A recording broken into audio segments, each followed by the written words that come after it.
Hello folks, my name is Mark. This is Why I Hate the World. How you guys doing? So it's been a while since I've done one of these things I don't care about videos. Mainly since, ever since Trump took over as president, it seems like shit has just been hitting the fan every week. Kind of like what in my prediction, it was that there'd be a scandal every single week. So it's kind of hard to pay attention to the small stuff like this, when he's right, getting us into World War III and shit like that. But anyway, if I were to devote my entire channel to documenting every single thing that Donald Trump does bad, then it would just be, my channel would just be all about Donald Trump 24/7. So in the meantime, life goes on, other things happen in the world. So let's talk about some of those. Let's see. Well, recently in the news, Tomi Lahren got suspended from the Blaze and then fired. So, if you guys don't know the story behind this, Tomi Lahren is a pundit, a political commentator, a young, very, very beautiful, young, white, blonde political commentator that was on the Blaze, which is Glenn Beck's channel. She's very attractive. Anyway, and her specialty is going on and making extremely racist videos about things like Black Lives Matter and, calling Kirkpatrick, whatever that guy's name was, stuff like that, That's her specialty. Anyway, so she was on Whoopi Goldberg's show, which I think it's the Wire or whatever it's called or something like that. And she was on her show and made a comment in support of abortion, which promptly got her suspended and then not actually officially fired, but her show was off the air. And the Blaze has not fired her because that would break the contract. So they're paying her and keeping her on until September. And then, she's not allowed to have another show until after that. Basically, for all intents and purposes, she's been fired. This caused some big stink because there's this myth in conservative circles that they suddenly stand for freedom of speech and all that shit. In real life, conservatives have never really stood for freedom of speech. They've stood for freedom of speech when it comes to offending liberals. Okay, that's what conservatives stand for. In real life, they have their own form of political correct speech. Right. And supporting abortion violates that. Now here's the thing is that Tomi Lahren, her stance on abortion is actually very consistent with conservative values. She basically said, I don't like the government involved in our daily lives. I don't want them the same way I don't want them to take away my gun. I don't want them in my body. And that's absolutely consistent. Absolutely consistent. In fact, a lot of people have that same stance. A lot of left-leaning libertarians take a stance like that as well, And I bet you a large part of her audience also has that same stance. But, apparently a larger part are, they're only free. They only believe in freedom as far as the things that, culturally they agree with, And so anyway, she's gone. And I just think it's really ironic. It kind of goes to show that, that conservatives and right-wingers, they also have their own form of political correctness. So, and they're not afraid to impose their, will and authority on people. Moving on, a couple months ago, a couple of racist assholes broke up a 8-year-old black kid's birthday party by holding him at gunpoint, and they got a combined 28 years. Wow. That was fucked up. I don't know if you guys remember this story. It was this caravan of kind of Tea Party style white people driving around with in support of the Confederate flag. That was their thing. They were driving around and they had Confederate flags all over their cars. And they went up to a frickin' some black people were at a park, having a birthday party for their kid, having a barbecue. and they got out and started harassing them, and actually were pointing shotguns at these people, basically terrorizing them. And now they've not only gone to jail, like, so if they, you know, they've got the hate crime multiplier applied to their sentencing, and both of them, the man and the woman, I don't have their names here, but combined 28 years. Some people are saying that that was a little excessive. I don't think so. I don't think so at all, because it's not, you know, the hate crime portion is irrelevant. What really happened is that, you know, imagine you're at a park hanging out with your family and a bunch of fucking people show up with shotguns, right? Pointing them at your kid, pointing them at you, right? Screaming racist shit at you. You know, those people deserve to go to prison, okay? So, yeah, I don't feel too bad. I mean, in general, hate crime stuff, I don't feel too bad about that at all. It's like, you know, it just seems to be an extra motivator. You know, if it keeps them off the street for a little bit longer, I'm all for it.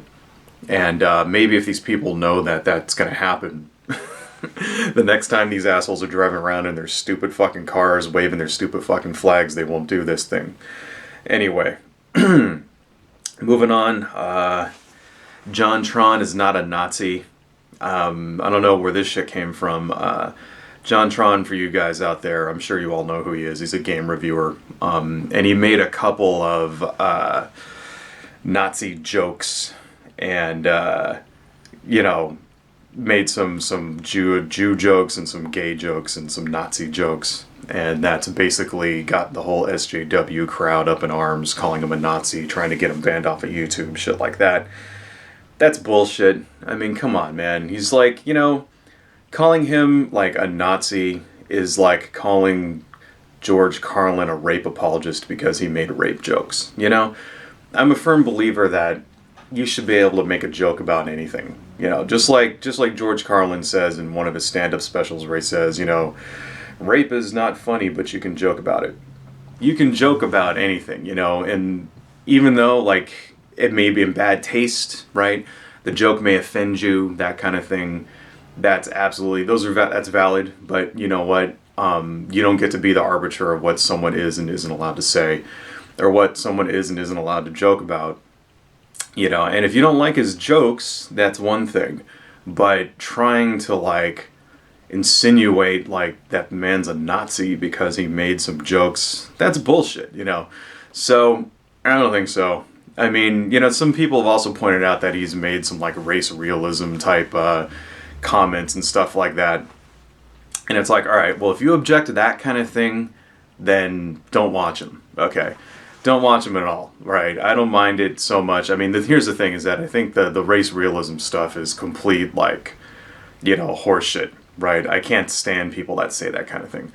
And if that's really the truth, if he really did go on and make statements and videos to that effect, then, you know what, that would get me to stop watching him, right? I admit that. I would be like, okay, no more Jontron, right? But if he makes a joke, no. So it's that's the difference here. It's like, you know, if I disagree with somebody's personal philosophy enough that, you know, it disgusts me, then yeah, I will stop consuming their product, right? But not because they make a couple of off-color jokes that I think are in bad taste. Put it that way. Bill O'Reilly is a slimy old pervert. So that's come out in the news. He's been paying women off to avoid sexual harassment suits from Fox, right? And apparently it got so bad that Fox has now suspended him. And as of this morning, there's question as to whether or not he's going to come back to the Fox News channel or not. And all I got to say about that is that it's about goddamn time, alright? Bill O'Reilly is a fucking piece of shit, okay? He's like, you know what he is? He's a rabble-rouser. He's the kind of guy that says, you know, he's kind of like a male version of Ann Coulter, but just more respectable. For some fucking reason, he's more respectable, you know? I mean, Bill O'Reilly, like, he fucking got that doctor killed. You know, there's Dr. Tiller. Bill O'Reilly goes on his show and just repeatedly keeps calling him Tiller the baby killer, Tiller the baby killer. Somebody goes out and shoots this abortion doctor, right? I mean, as far as I'm concerned, Bill O'Reilly is partially responsible for that shit. Like, yeah, he didn't pull the trigger, right? But if he didn't put this guy's name out on the airwaves, he'd be alive. Okay, put it that way. So, you know, Bill O'Reilly is basically like, you know, he deserves everything that's fucking coming to him, and I'm surprised that the shit hasn't happened sooner. Okay, so in short, fuck Bill O'Reilly. Churches in Alabama can now have their own publicly funded police forces. Wow, yeah, that's some crazy shit there. So that's a thing. Apparently, in Alabama, they voted to allow churches to have their own cops, and they're like funded by taxpayer dollars. And apparently, these police are only there to enforce, you know, security for these giant mega churches, because you have these like massively huge mega churches all throughout the South. Of like, you know, some of them will have like, you know, stadium size rooms, members of like, you know, 10,000 members or more or something like that. They're basically corporations is what they are. You know, when you see these giant mega churches, they're church corporations. You know, they're run like corporations. They have a president. You know, it's all about, it's basically just a money-making enterprise as far as I'm concerned. And now they have their own police forces. Like, I guess it's like, you know, too much to just go hire your own private security. No, now you got to make the taxpayer pay for it. You know, it's fucking ridiculous. I mean, remember, churches don't pay taxes in this country. All right, so the church is not paying for those cops. You are. Okay, it's fucking bullshit, but whatever. Alabama's fucked up. A man got punched in the face and thrown off a United Airlines flight because they overbooked the flight, so nobody would volunteer to get off the plane, and so United Airlines chose some people at random, and this one guy was a doctor and he didn't want to get off, and the security guards came up, beat him, punched him in the face, broke his fucking tooth, right, and then dragged his ass off the plane. And yeah, that was a big story last week, and I think that this guy's gonna sue the living pants off of United Airlines. And wow, this might end up being the best thing that's ever happened to him, financially at least. That's fucking ridiculous. I mean, I know a lot. This has been in the news a lot for the last, you know, couple of the last week or so. Big story last week, so everybody should know what's going on here. I just don't understand it. I don't understand how airlines are allowed to overbook. You know, that doesn't make sense, because it's like this.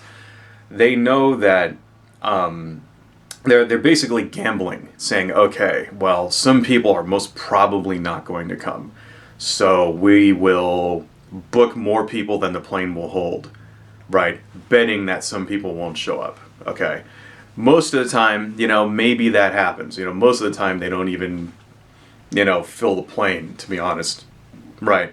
But this is what's going on. So now all of those people have paid, right? If somebody doesn't show up for their plane, you don't get your money back. I mean, unless you get insurance for your ticket or whatever. But that has nothing to do with the airline. The airline gets their money. So they've basically made all the money that they can possibly make from this plane, you know. And it just seems to me it's like that shouldn't be allowed. You shouldn't be allowed to sell more tickets than there are seats, you know. Imagine that you went to a concert. Like let's say you were going to go see the Rolling Stones or something, right? Or Pink Floyd, or I don't know, some giant mega band that can draw, you know, that could fill a stadium, right? And imagine you get to the stadium and you got your ticket that you paid fucking $200 for, right? You're going to go see Pink Floyd or something. And then the guy at the door goes, oh, you know what, the stadium's full. Sorry, we overbooked, right? And you're not getting your money back. What kind of shit is that, you know? And then he goes, okay, we'll give you $800 to go see the concert next week, you know? And it's like Justin Bieber or some stupid-ass thing that you don't want to see. And you're like, fuck that. No, I paid to go see Pink Floyd. I want to see this, you know, I want to see this fucking concert. And they go, well, sorry, you're not getting in, right? Now imagine that you actually get into the concert and then some security guards come and go, okay, we need to kick you out because we oversold. You know, that doesn't make any sense. That would never happen in a million years. How come the airlines get to do it, but concert goers don't? You know, it's bullshit. It shouldn't be allowed. They should only be able to allow to sell the maximum number of seats there are in the plane and still allow crew members to get on. You know, and why is this even like allowed? There should be a law against that. And you know what it is? It's because the airlines have a monopoly. Okay, that's what it is. They have a monopoly on long distance travel, you know, in this country, right? Because the train system in this country is antiquated. You know, we have trains from the 1950s and shit. Like, if we had like bullet trains like they have in Europe and Japan, it'd be a different story. You know, if I could go pay $200 and take a bullet train from here to, you know, Texas in 3 hours versus getting on a fucking plane and paying $600, right? Then they'd be changing their tune, you know. But we don't have that in this fucking country because of, you know, Republicans, right? That's the real reason why we don't have bullet trains. That's a subject for a different video, but anyway. So, you know, so now the airlines are basically abusing their fucking power. It's complete fucking bullshit. And right now, you know what really sucks is the only recourse we have is to just not fly United. That's really it. You know, there's no law that got broken here, right? Everything that United did is completely legal for some fucking stupid reason. The only thing that we can do is just not fly them and hope they go out of business. And you know what? That shit never works, okay? Boycotts like that never fucking work, especially when they're politically motivated. I mean, look at, like, you know, Chick-fil-A. Everybody said the same shit about them. Oh, they don't like gay people, so let's just boycott them. Yeah, well, Chick-fil-A is still around. In fact, they made money during that time. So, anyway, moving on, it's bullshit. Fuck United Airlines. A man kills another guy and streams it on Facebook and then kills himself. That was a big story the last couple of days. That's crazy. I don't know. I mean, I don't think that warrants a full video from me because it's just, you know, a murder. But I think what's kind of crazy about that is that this guy, like, thought that he could stream it on Facebook. It's like, what the fuck, man? Like, why would you kill someone and put it on Facebook? I mean, do you want to get caught, I guess, you know? Do you think the police are not going to see that? I don't know. I mean, this guy just must have been crazy. It just doesn't make any sense to me. Like, people in general, when they advertise their crimes through social media, it's like, what the fuck are you thinking? Like, you get people smoking meth and shit on Instagram and stuff like that. It's like, you know, or posting money they made from drugs on Facebook, or posting themselves with drugs, you know, holding bags of drugs and shit on Facebook and stuff. It's like, and then they get busted by the cops, and it's like, well, what the fuck do you think was going to happen when you just broadcast that to the world? The fact that you're committing a fucking felony. It's like, people are dumb. Last thing, Alex Jones admits that he's playing a part in a child custody case. Yeah, well, you know, I always kind of suspected that Alex Jones was, you know, doing it for the money. I guess now we know for sure. And that just kind of goes to show, it's like, you know, it's all about money, right? Especially when it comes to the conspiracy, you know, kind of alternate news type industry. That's what it is. It's an industry, right? People like Alex Jones, you know, George Norrie, or that kind of thing, Graham Wilcock, you know, or any of those, like, you know, Tex Mars is another guy. Any of those conspiracy theorist people, you know, they're not really there to, like, empower you so that you know the truth. Okay, they're not really there to do any of that stuff. They're not trying to help you fight the system or beat back the fucking reptilian aliens or whatever. They're really just there to sell books and DVDs and gold and penis enlarging pills. And that's what it all is. It's all a money-making enterprise, just like everything else. Because if they really wanted to help you, they wouldn't be on TV, all right, with advertisers. They'd be giving their shit away for free, okay?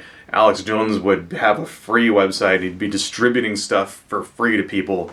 Instead, the guy's a multimillionaire. He's doing it, you know, and now this is just confirmation of what we all knew. It's like, he really isn't that insane. It's all an act. Well, you know, here's the problem. When you act like a madman and you say crazy things and you broadcast that out to the world, there's a certain segment of the population who also is crazy, who will take you for your word. And then you get things like guys going into a fucking pizza shop in Washington, D.C. armed with a fucking assault rifle, right?